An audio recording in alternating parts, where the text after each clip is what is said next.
He doesn't want to go. He wants to keep playing. Doesn't want to go. And this is the way the Steelers season has unfolded, where they get behind and they have to claw their way back, and they've had obviously some moments.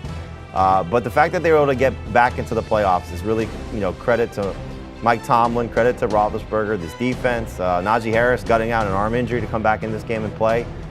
Big, division game. Just kudos to the Steelers to get into the playoffs. Obviously, credit to the Jacksonville Jaguars to help them get there as well.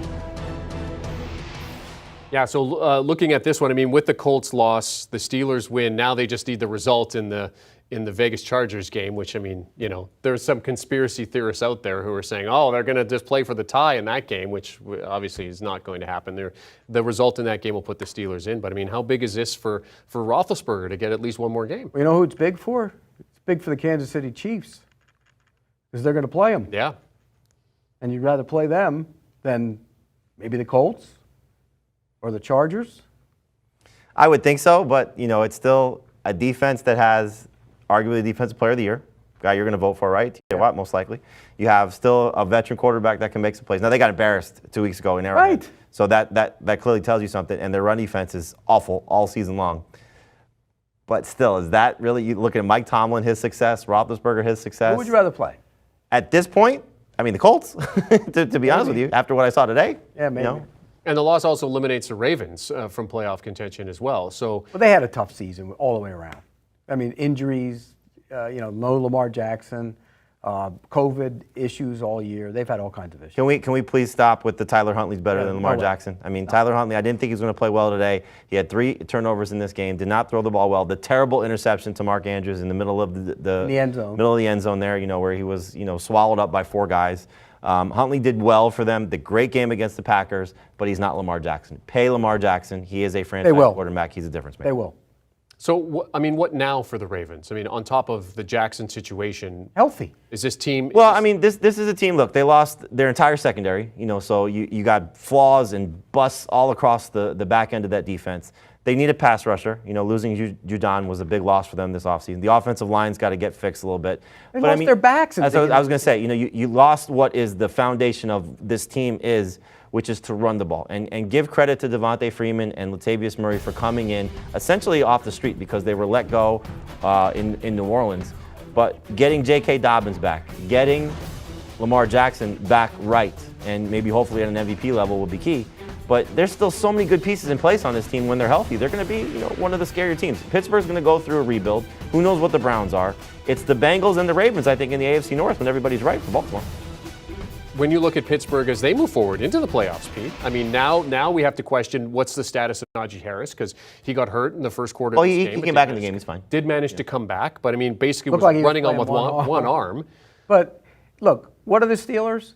They're a limited team is what they are. They don't drive the ball down the field. They're not a team that does that consistently. With Roethlisberger in the last couple of years, he used to be able to do it. Their offensive line has issues. They've been run on all year. Everybody runs on them. And so I think they have kinds of flaws. But you mentioned it. Mike Tomlin's tough-minded. His team will be ready to play. We know that. They might not win the game, but they're going to be ready to play. But I still think you go to because they're going to go to Arrowhead, right? Probably. Oh, they're going to be what? Touchdown underdog, probably? Yeah, more than that, maybe. 8, 9, yeah. Right. So, it's a tough road for them. But just the fact that they got in, Steelers fans, they get to see Roethlisberger one more time. They get to see him in a playoff game, to see anything could happen. Look what we've seen this season. Jacksonville beats Buffalo. Jacksonville ends the Colts season. The Texans beat the Titans at one point. We've seen a lot of strange things happen in this season. Who knows? The Chiefs' defense the last 2 weeks has looked miserable, and maybe Najee Harris has a moment or two. Yeah. There's a strip sack from T.J. Watt and a defensive score. Anything could happen. As long as you're in, that's all that matters. So just get in. Okay, so T.J. Watt ties the sack record, does not get the sack record by himself, but he ties Michael Strahan's sack record. Defensive Player of the Year? Oh, he's the Defensive Player of the Year. And, by the way, he tied the sack record, but technically he did it in one less game, too, I think, or 2 less games, because he didn't play the entire season. So one less game. He played, that's right. But he missed 2 games this year, so he technically you can say he has the sack record. No, he doesn't. No, he doesn't. Plus, then there's the whole issue of whether Favre gave Michael Strahan the last sack. There's that. We had that discussion upstairs. T.J. Watt had a monster season, absolutely monster season. And again, you look at this team. I don't know what has happened to their run defense. It's the foundation of who the Steelers are going back to when they first started playing football.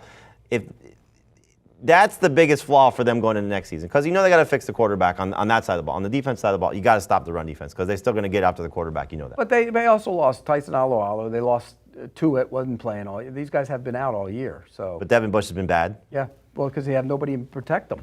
They're little. So when you look at the Steelers, as they're probably going to end up playing the Kansas City Chiefs. How do you like that matchup as you look at it now? I mean, is this a situation where you think that the Chiefs can roll them, or do you think that this is going to be a situation where, as you mentioned, there's going to be at least a touchdown, maybe 2 touchdown underdog? Oh, I mean, the Chiefs should roll them. Let's put it that way. They rolled them a couple weeks ago. They should roll them again. I just don't think there's a great matchup there for them. But here's the one thing, though. The Chiefs don't run the ball. I mean, they've run the ball more lately, but that's not what they want to do.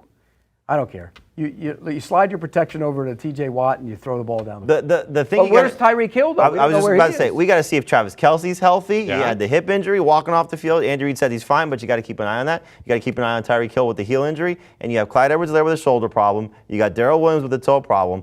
The last thing Mahomes wants to do is line up with having to rely on Byron Pringle and Blake Bell and Mecole Hardman and Derek Gore. I mean, that's a limited group if he doesn't have those guys. Now, most likely he's going to have his guys there. But again, that's something that could be something the Steelers can hang their hat on. Not just that. The Chiefs' defense the last 2 weeks hasn't been as good. No. Last time they were good, though, Yeah. against the Steelers. Right, but the Bengals shredded them, and the Broncos, who are a terrible offense, had success against them on Saturday night. So they have some issues on that side of the ball. Do you want a sports network that delivers everything that matters about the game? The highlights, the picks, the instant analysis, no yelling, no fake debates, no politics. Hit the subscribe button and never miss a moment.